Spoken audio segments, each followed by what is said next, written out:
All right, welcome back, everyone. Episode 6 of the Southern Utah Hockey Report. Gabe Goche here with Tommy Rupp.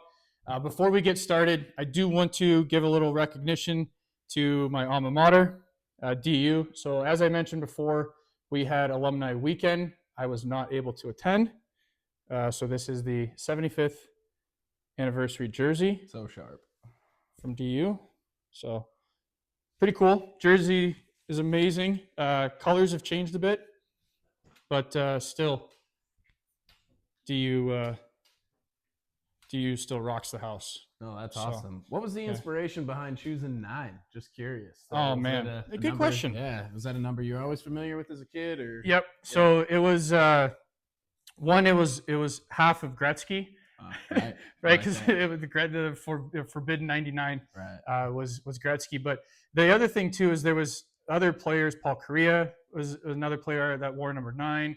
And then it was just a number that stuck to me. Sure. I tried 23, 11, 20-somethings, but 9 was always my go-to. And then when I went to pro, that's where I got to 28, and I made a new number. Yeah. So love it. I got to a point where it's like I was good enough to have the numbers, but I wasn't good enough to decide and keep my number. No, that's right. What about you? What was your number? So I always started out, believe it or not, my first jersey I ever wore, just in little mini hockey kind of thing when I was a mite back then, was 0. Awesome. Which I couldn't keep that rolling. So I gravitated towards 2 for whatever reason. Yeah. It was an unconventional number as a forward to wear like a single digit like that.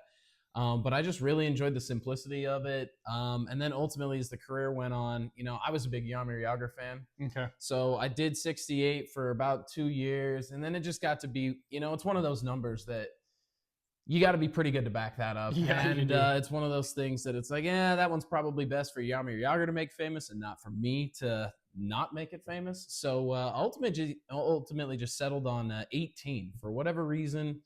18 was just a number I always felt comfortable with. It felt like it just fit me. It was one of the numbers available to me when I signed my junior A contract. And so I was like, hey, I wore this as a kid.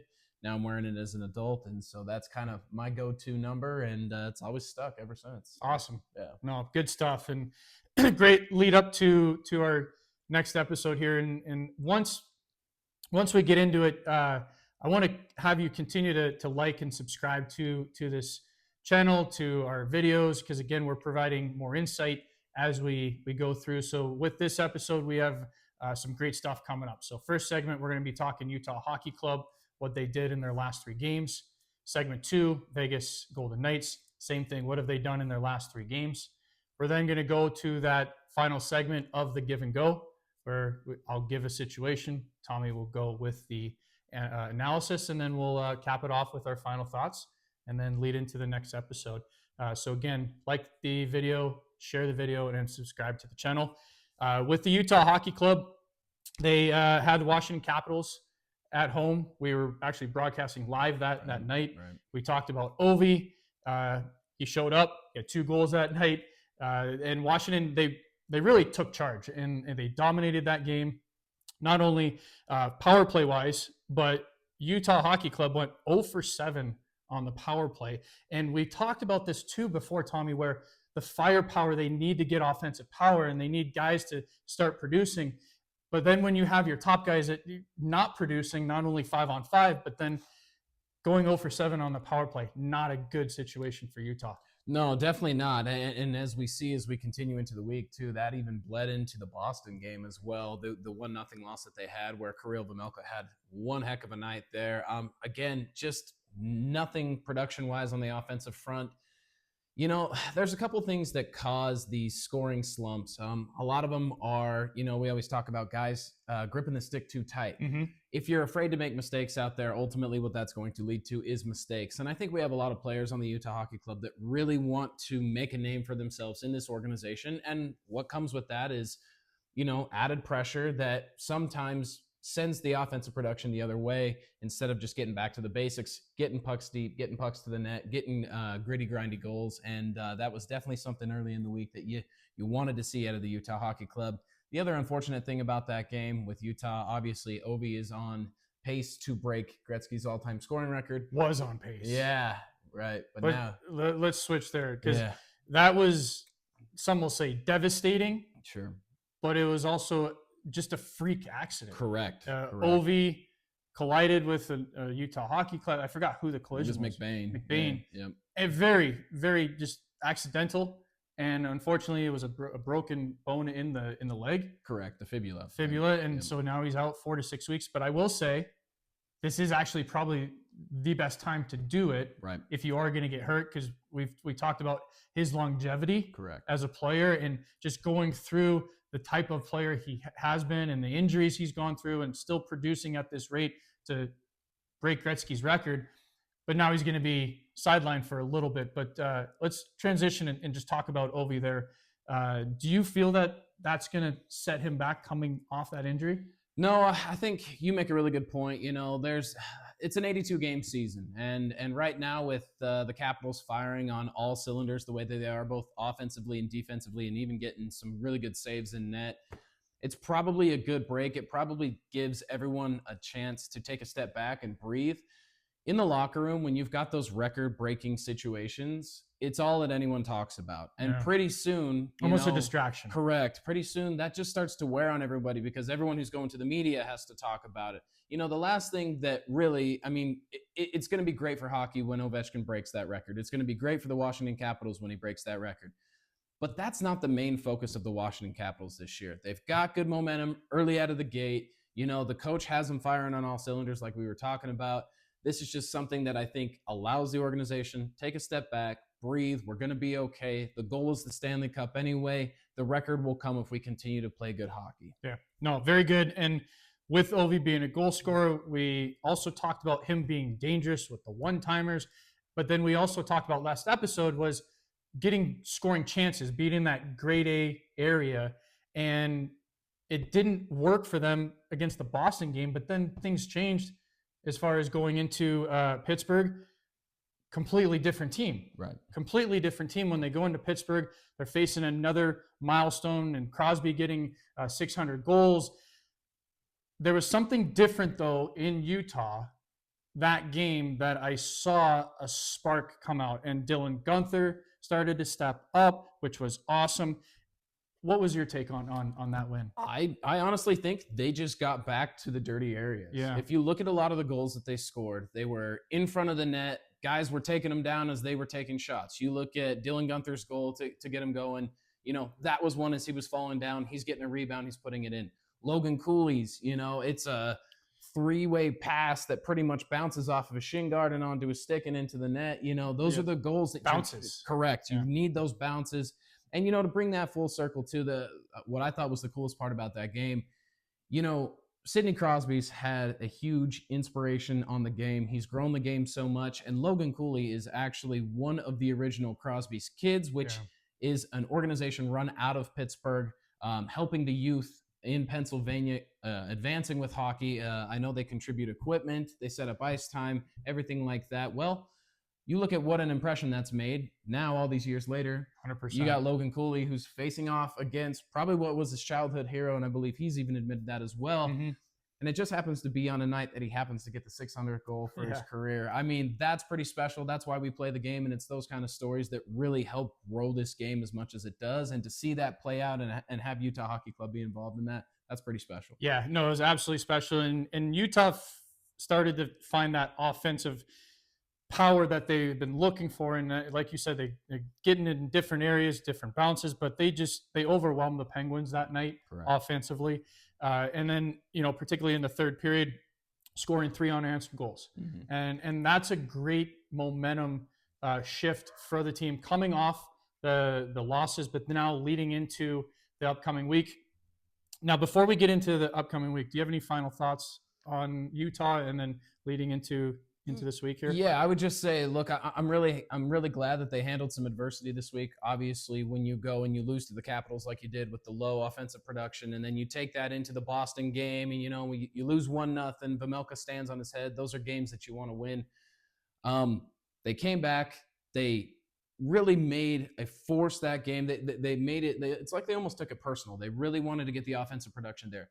That being said, I wouldn't encourage them to rest on their laurels with the Pittsburgh Yeah. Penguins.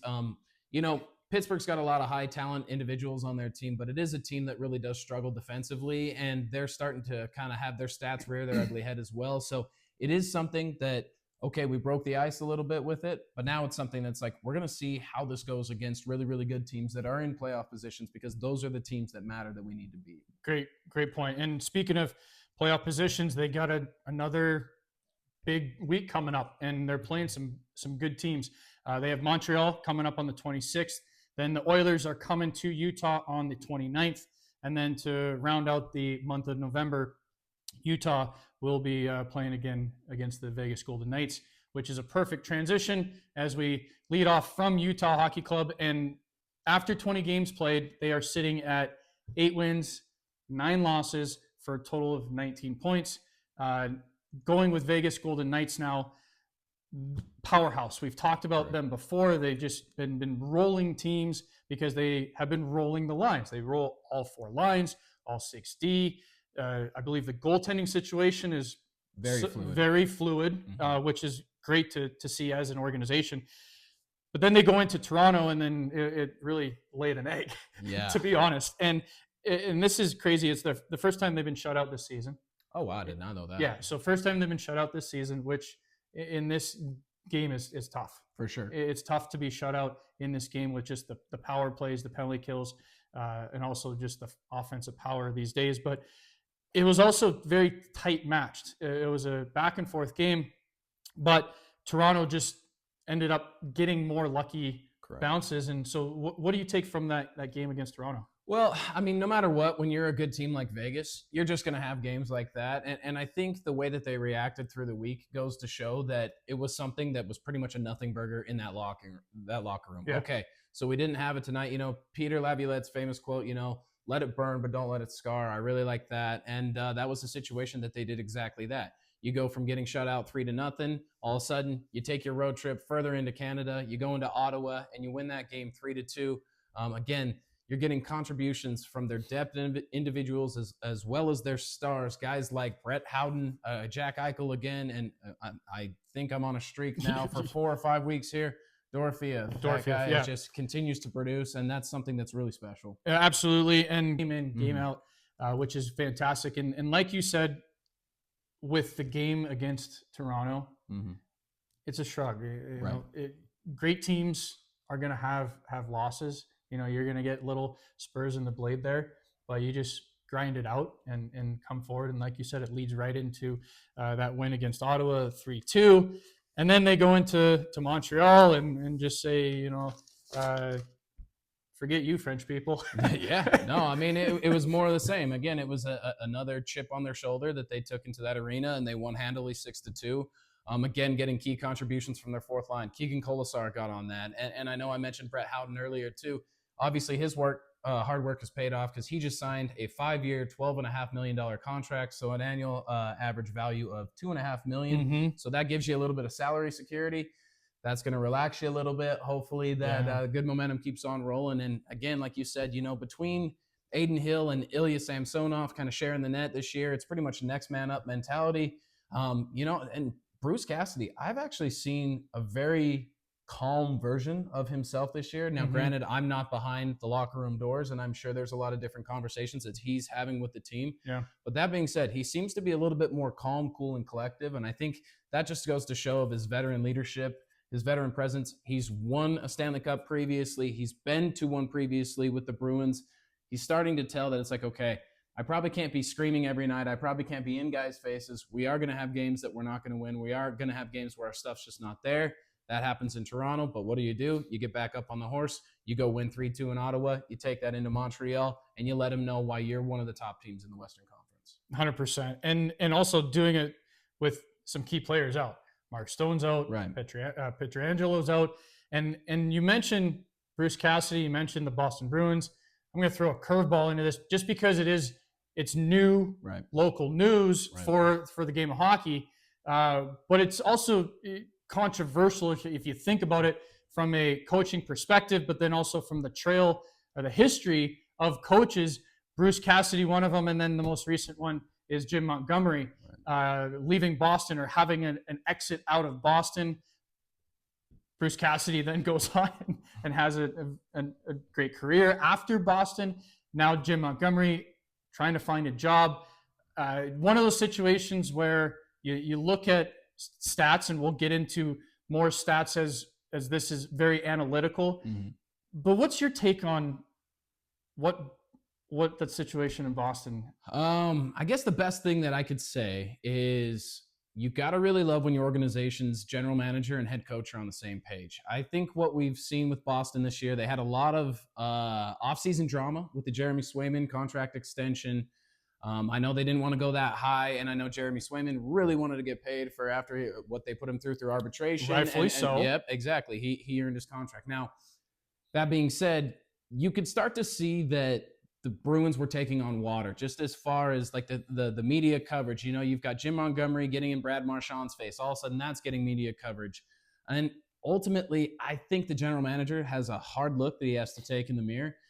I can tell you this, Jim Montgomery just got hired today by the St. Louis Blues. So he was fired for no less than 5 days before he already found his new job. And that we are going to see the real results probably here in the next 2 to 3 years with the St. Louis organization. Mm-hmm. It is a team that he's familiar with coaching. He was there before he took on the Dallas Stars job. And I mean, I know the Bruins are a very good team, but this is something where their contracts are starting to pile up. They don't really have a prospect pool. And ultimately, one of the best coaches with one of the highest winning records in Boston lost his job. Mm-hmm. Where I think it's relative, especially to our audience, when you look at Utah Hockey Club struggling and everything like that. As we're getting into this point in the season, you're starting to hear rumblings, things like the Red Wings coach is on the hot seat, or you look at Mike Sullivan in the Pittsburgh Penguins, he's on the hot seat. You know, what are you going to do? Well, I started to see some rumblings in the Utah Hockey Club world where it's like, okay, what do we do with Tourigny? Here's what I will say to that. You can judge a lot about how well a coach is doing based on how hard the team is willing to play for him. And right now, even though they're not getting the offensive production that everyone wants and expects, that team has no quit in them. And that lets you know that Tourigny's message is getting through in the locker room, it's getting through on the bench, and because of that, all the general managers have faith in his plan, the players have faith in his plan, and that's going to transition easier to winning hockey games. Whereas Boston right now, they're rolling the dice and they're looking for anything they can to turn this around. I'm really happy with where our foundation is at as an organization, and that we're not in that kind of panic fire, hurry and throw a name in there just to get a rise out of the guys. So no, I'm glad Jim Montgomery found a new team, which is amazing. I did send him a text just because he did coach University of Denver, and he's a great guy. So I sent him a text. That's to rad. Let him know. But with that too is Bruce Cassidy and having Vegas running on all cylinders. They're sitting 21 games played. 13 wins, 6 losses, and 2 overtime losses for a total of 28 points, but they're also sitting top of the Pacific Division. So a lot of great things happening in Vegas continuing. They're going to be on a road trip coming up here. So the 25th, they will be in Philly playing the Flyers. Then they head back west. They're going to be taking on the Avalanche on the 27th. But then coming back for a homestand to round out the month, they will have the Winnipeg Jets coming into T-Mobile Center, and then, as we talked about, the Utah Hockey Club. Final thoughts on Vegas leading into the road trip, but then coming back to finish with Utah. Yeah, no, I mean, I think my prediction for this week is they're going to continue as business as usual. That's a tough sled of opponents. I mean, Philly, even though they're a bottom feeder team this year, it's always a hard game to play in that arena.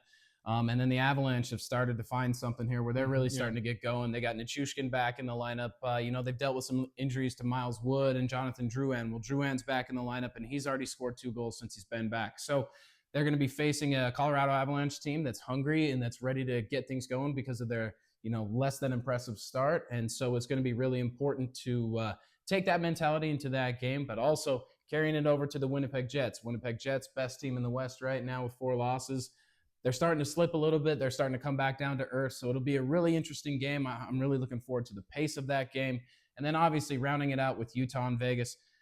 I just think you're going to look at that as the poster board child all year. All of these matchups are very important. It's going to tell us who these teams really are in the different types of scenarios that they're put in.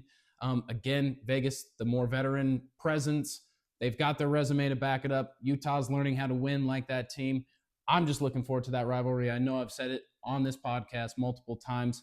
It's just really cool to have that in-home kind of rivalry that's just 6 hours apart on I-15. Yep, it's close.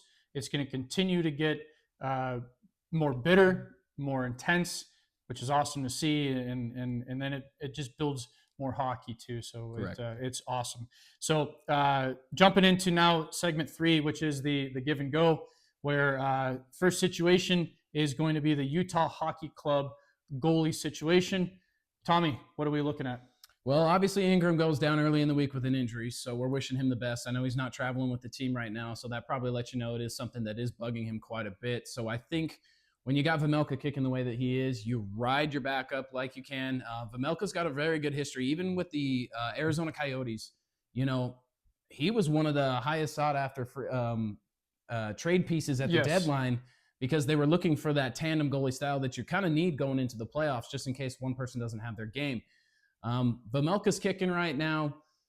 You don't really want to mess that up in any way, shape, or form. I think we're going to see more of a tandem style moving forward in the regular season, just to keep that net presence kind of a little bit of a bait to both of them, to see it's like, okay, who really wants to take their game to the next level and take this net over, especially if we do find ourselves in a playoff push towards the end of the year. But as far as I'm, concerned right now, Vejmelka answered the call, and he's got the best save percentage in the NHL. He's literally tied for first in the best save percentage, which is crazy. What is that currently? I looked today. He's 2.33 goals against with a 922 save percentage, which is unbelievable. That's unreal. And if you look at his record, it doesn't show. He has 2 wins on the year. That, folks, is one of those stats that just goes to show you that analytics can't show you everything, because even when everything is going right, sometimes it's just not right enough. But I trust that with the helmet of Vejmelka and him holding down the net until Ingram gets back in, I think we're in a very good spot. Well, actually, the numbers do tell a story, Tommy. And the story is that he's shutting the door, but Utah just can't find the back of the net. Correct. So that's really the stats. Is Vejmelka, he's essentially shutting the door, right? But then Utah just can't find the back of the net. But that's going to change quickly. So it was amazing when you sent me that text with the stats, and I'm like, dude, I had the same thing and talking about it. But yeah, to have a high save percentage with a low goals against and to be 2-5, it was just amazing. So that was amazing. Second give and go, and another controversial, but it's really clean in my books, is the Zach Whitecloud hit. Yep. What's your take? Well, my opinion is going to come from an older base of hockey. So, Gabe, and I think your hockey was a lot the same way. Well, let's take a look at the replay. Okay. And then we'll come back. All right. Okay.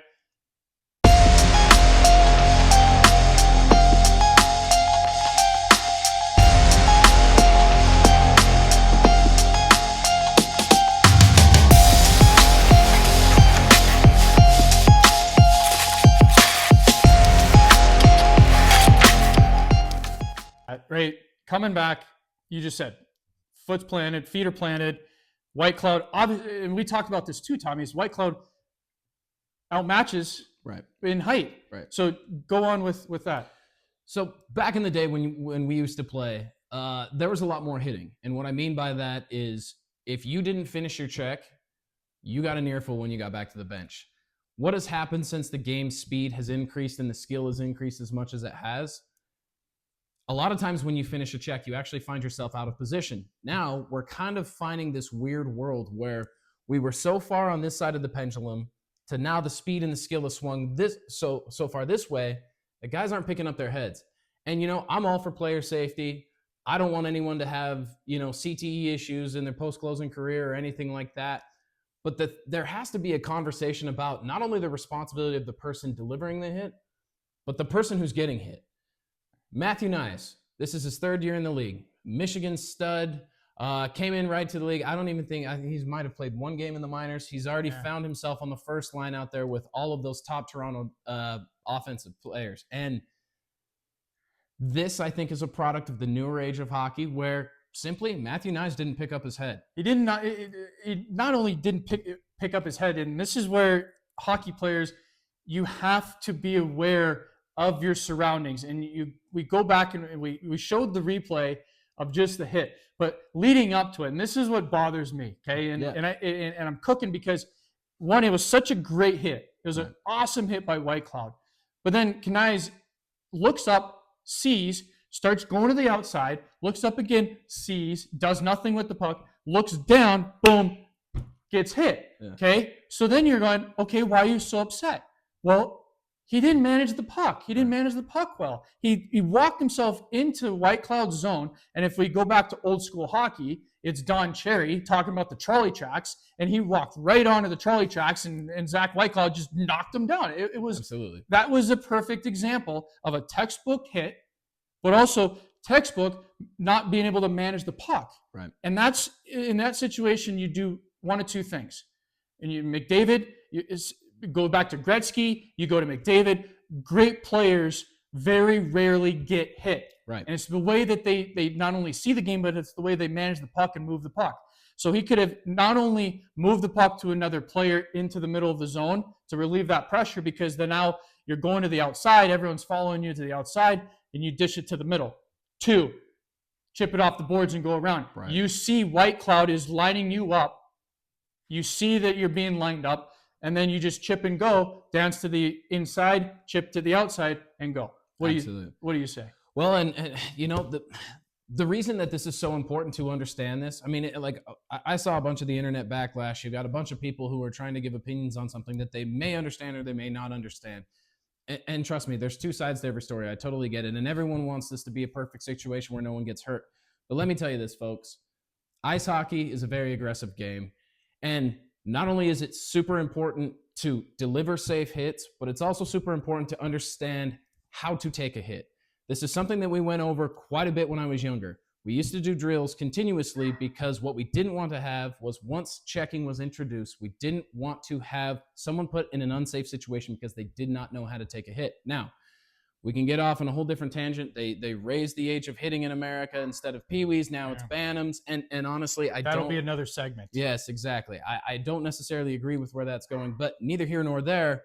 Ultimately, it's our responsibility to not only teach our youth players this, but also reaffirm it, that it's like, you got to have your head up.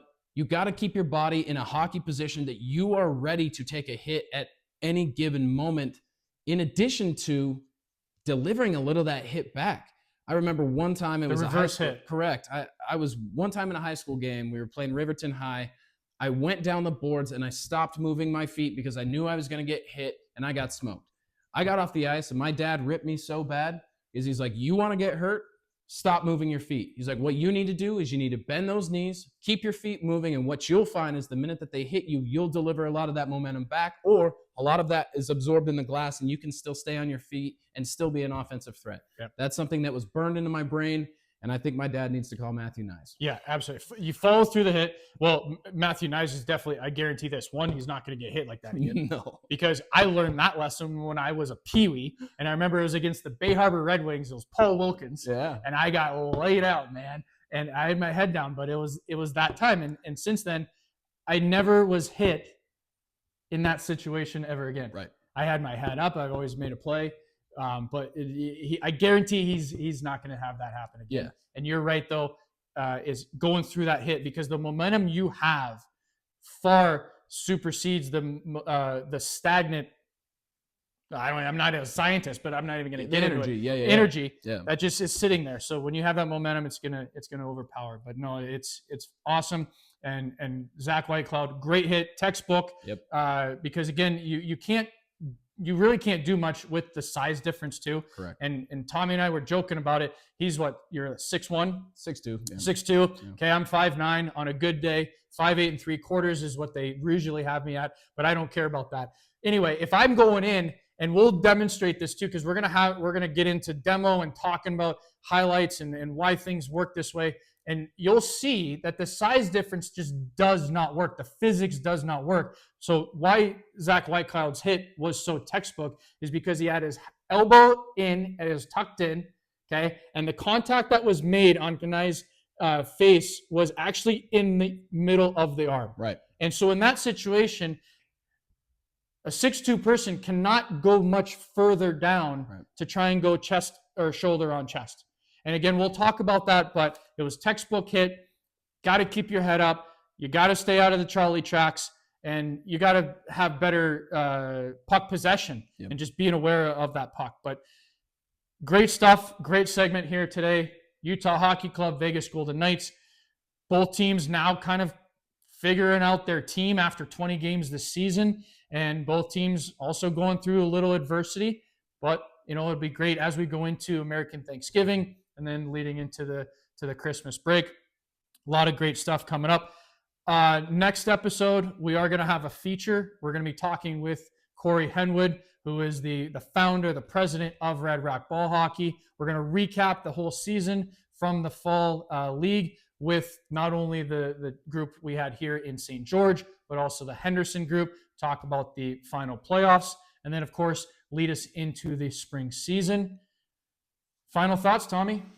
Well, I mean, I was going to hit you with a quote no matter what here. And the quote that I have today, it's actually very particular to the Utah Hockey Club. So I like to make those relative. So this is a quote from Paul Coffey, obviously famous NHL hockey player, Hall of Famer. Everyone knows Paul Coffey if you've heard of hockey. And his quote is, "When you win, say nothing. When you lose, say less." And I think what he's meaning by that is if you're going to get those wins, be humble enough to understand that the work's not done until you continue this throughout the entirety of the season and into the playoffs.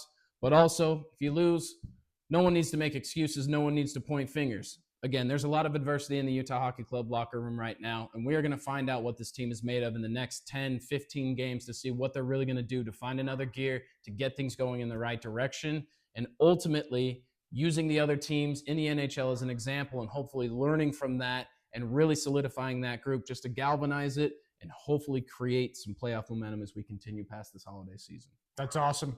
And you guys don't have to say anything either. All you have to do is like the video. Right. You have to subscribe to the channel and then share the video because there's going to be more and there's going to be a lot of fun. So great quote. And that'll leave us with episode 6 of the Southern Utah Hockey Report. I'm Gabe Goche, Tommy Rupp. Thanks for watching. Have a good one. See y'all at the rink.